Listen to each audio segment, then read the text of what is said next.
contacted me back. He's always emailing me, and I've always thanked him for that. And I've been spending the last 14 months going all over Ansville. I've been at the town of Camden, the village of Camden, and I've also been at the town of Vienna. And what I'm here to do is just to share with you that I thank them for coming. I thank all the representatives for coming tonight, and the elected officials that have sent representation, and of course the community members. The goal of me doing this is to share what community members have shared with me that are their concerns. And this is all from research data as well as direct communications, reading your annual reports that I now know exist. And I wanted all of you in attendance to hear it, as well as all of you specialists. Because if you hear this, then you can help us and answer the questions, because you're hearing it directly from us. So this is actually the perfect opportunity. The past 14 months, I've been very busy learning about the Sea Lamprey program, researching what TFN is, developing an understanding of the rivers, and speaking with agencies, officials, and town boards. The first issue for our community, and for, I think, pretty much everyone that I've spoken to, is the overall lack of communication, which was discussed here in this presentation, about the use of the actual toxic chemical in our waters, and what we have all felt is a blatant disregard for protocols that, again, were mentioned in this presentation that are supposed to be adhered to for the commission to use this lampricide. You have shared in protocols, the commission, the fact of everything that you stated about landowners providing alternative water, testing wells, etc., posting signs. Well, none of these protocols, as far as anybody that I have spoken to in 14 months across this entire community, has ever heard of it, seen it, or been contacted. I myself live right on Little River, and we have lived there since 2009. We have never once been contacted. We have never once been given an opportunity to ask for water, to, I think, what was it, store our water. So that's Debbie, most of the people are behind me. And meeting people over the past 14 months, again, they've never seen a sign posted, and I've actually spoken with people who said they told people to get off of their property because they were trespassing. In fact, the majority of responses from everyone that I speak with, including state agencies, officials, and the New York State Department of Health Water Board, is they don't even know what's going on, and none of them have heard of TFN. You know what it is, but no one else seems to. The EPA, as you said, sets criteria for the use and recertification of this lampricide in their labeling and recertification.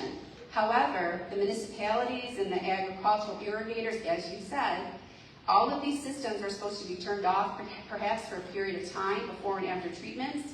Public and well water users are supposed to be notified adjacent to the treated rivers. These requirements of community awareness and community efforts are not being adhered to in any way, shape, or form in our town.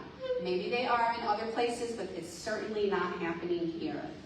There appears to be no third party overseeing this project and demanding data that supports the protocol follow-through. Lots of people involved working, but data on the follow-through of meeting these protocols. Sorry, I lost my place. I think that this is an unacceptable lack of due diligence, and I think it's been going on, as you said now, for over 42 years in our community. It's not just a recent oversight 2 years ago, 42 years. I would ask anybody here if they could produce at some point a document that shows that you have provided water to landowners here, that you've tested wells here, that you've put up signs. Where are your pictures of those signs that you've put up here? And that you've contacted municipalities and the media and our newspaper. Do you have any samples of those? So the EPA, I feel, should not even be recertifying you the use of this chemical based on the fact that the safety protocols aren't taking place here. Maybe they're happening every place else, but not here. So is the EPA to blame, or are they being given falsified information about our community? The research on TFM has been no less than horrifying. I look at this, I'm pulling at the hazardous and toxic chemical that demands a face shield, safety glasses, goggles, long sleeve shirts, and long pants. Chemical-resistant gloves with shoes and socks for employees working with the chemical. The acute hazard label indicates it as corrosive, can cause irreversible eye damage, can potentially be fatal if swallowed, and is harmful if absorbed through your skin or inhaled. The side effects of TFM can range from rash, hives, eczema, bleeding of the skin, sores, nerve damage, and intestinal damage.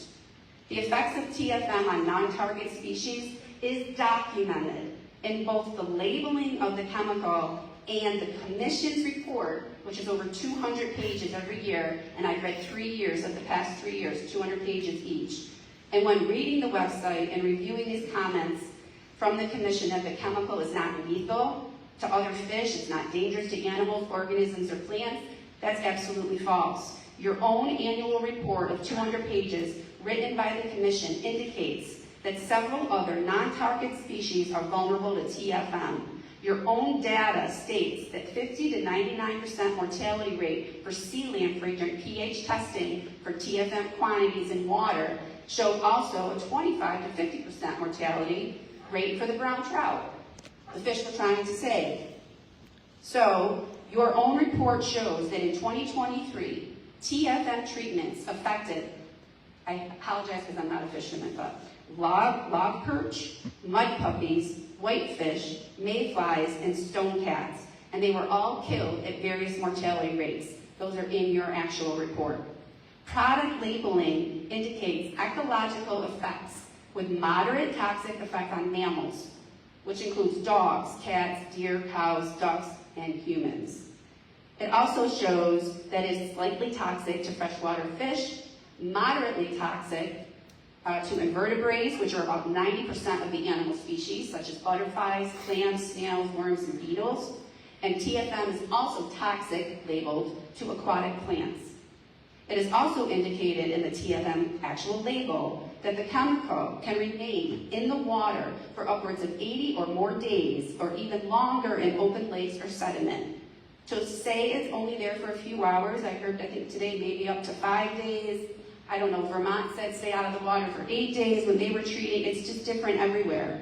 It appears that there really is no definitive answer, and that's what's worrisome to our community. When talking about the implementation and treatments using this chemical, issues and concerns just continue to grow. In 2012, the CDC health hazard evaluation on TFM chemicals, the storage of the chemical, and how it was being done, showed a multitude of violations were documented. I have that with me here today, starting with improper PPE being worn by employees, no fresh water cleaning station for employees or equipment, workers cleaning bins and gear with the river water and then dumping it back into the river, which is indicated as an absolute improper action by EPA certification rules. Traces of the TFM were found all over employees' personal clothing, their vehicles, boots, and even a floor of one facility was so tainted with the chemical that it had to be removed and new concrete flooring had to be poured. This is in writing from the CDC. But probably the worst finding, if it gets worse,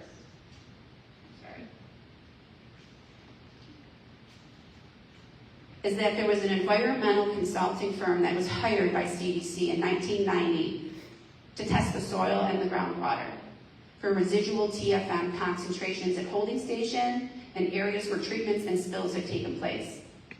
TFM was detected in the soil and in the groundwater samples, but no further action was recommended. And yet, the Commission continues to boast that TFM could not be in your soil, it's not in your groundwater. It doesn't seem to be accurate, but that's a concern, it's a question. I'd like to know more about this.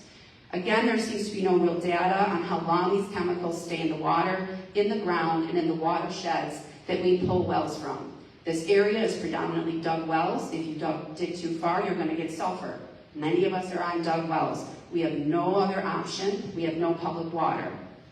Annual reports by the Commission refer to research regarding specialized areas of concern due to environmental factors or other issues of concern where a toxic chemical might not be appropriate and the use of a barrier or other systems would be warranted. Those reasonings were focused mainly on endangered species and protected wetlands. At my home, I have several endangered species and special concern species from New York, such as bald eagles, blue herrings, osprey, woodpeckers, and owls, and all of them nest and feed along my river. Can you get the picture of the one with the wetlands? It's a pink, you can go through there. Also, it's very interesting right now because the issue of wetlands is an extremely hot topic here, just so you know, okay? And DEC has currently relabeled the property all over as wetland protected. So I want to show you this because, this is, all of this purple is the newly designated wetlands for this area. Right here, all of this is your Little River, your Mad River, down into Fish Creek that comes right down here into Sylvan Beach. So one of the questions I have and one of the concerns is that how can we deem these as wetlands, and DEC saying in a meeting in Cicero just a week ago, we have to protect the waters, we have to protect the environment, that's why we're doing this wetlands. Well, then why are we pouring a poison into that wetland? I feel you can't have it both ways. The other concern is about the rivers, the pictures of the flooding. When you're doing this one day, the next day, again, this is a question for all of you, how high our rivers can go in a matter of just a couple hours is amazing. And 1 minute, the river looks like it's not doing anything and it's fine. You gotta show the before and after though. Those are the afters. Yeah.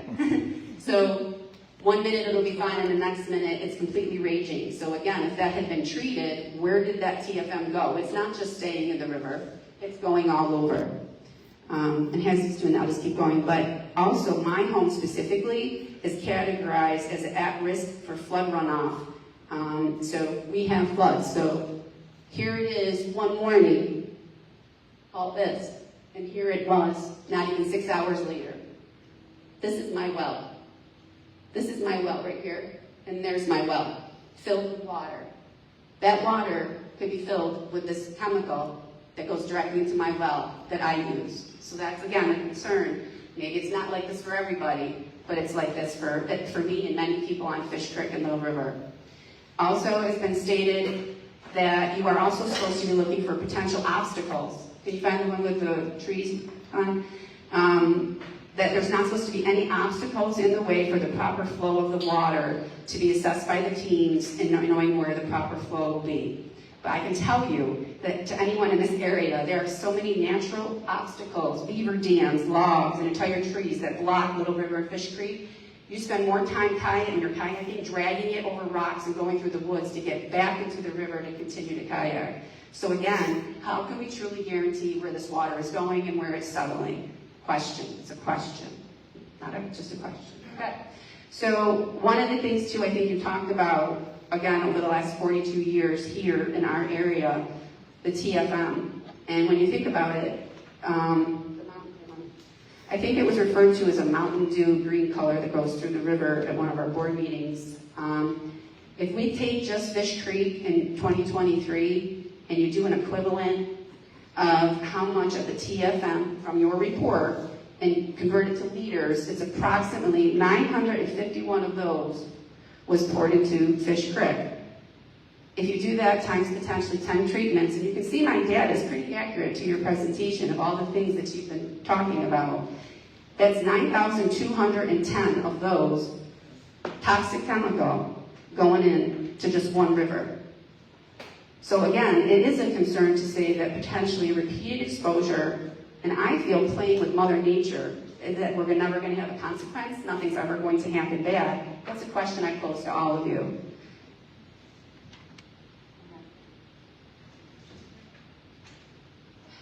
I personally communicated with the supervisor for the drinking water and groundwater protection section of the EPA, and I have it in writing. They have advised me to continue my fight for safe drinking water and for private wells here in New York, and they say that private wells are under the jurisdiction of New York State, not federal. So our New York State Department officials do have a say, and hopefully can all help with us and work with us and work with you and potentially looking at what we're doing with people who have dug wells and where we're putting this chemical. This isn't just my water, but it's very personal to me because maybe not a lot of people have their well right next to where you're dumping it right there. So the last area of research, I'm not even going to bother with that, but I'm not even sure you did talk about it, but your sterilization program is amazing to me, and maybe you guys could share that. So last thing before I close, Kenny, can you show me the one of,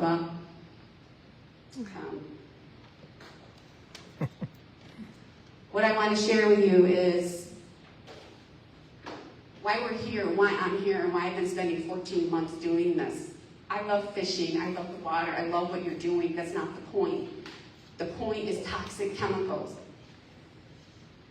See that little boy? That's his bottle. I filled that at my sink. That was a day that that chemical could have been poured in that water because no one told me. You see her swimming in that, it was like Carrie Ann's spa day. She sat in that tub for an hour in those bubbles. That could have been filled with TFM that day. That's why I'm here. I'm not here to say that what you're doing isn't admirable and needs to be done, but what I'm saying is the notification, people who are on wells, there might be certain places where this chemical should not be being dumped because of certain situations. And if you haven't been coming here and you're not communicating with us and nobody knows who you are, where you are, we can't ask you to test our water, we don't know who you are. You should be coming to us. You should be coming and offering to test our water and give me a bottle of water, but what do I shower with? What am I supposed to do? Do you want to shower in that stuff? You want to brush your teeth in it? That's what we've been doing. That's why I'm here. Not about your job, not about what you do. It's about the chemical. And all of this affects everybody. Year after year after year after year of this. It's going to have some effect sometime. Thank you for coming. I really do appreciate it.